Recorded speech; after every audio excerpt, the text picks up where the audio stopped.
Kando ya Westo. Mke wako mimi namkuta kule. Nalingosha.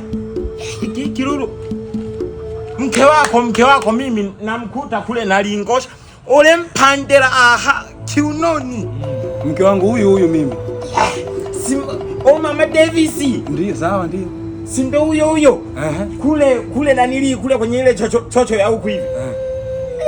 Libakosha ole mpandela aha.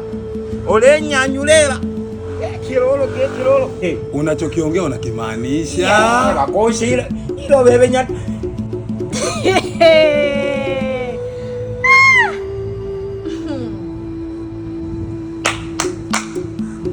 Mke wangu. Njoo huku, jirani anakuita. Kuzungumza na wewe. Ngalo. Endelea kuongea. Walikundoza watu tu. Nakuja. Muangalie.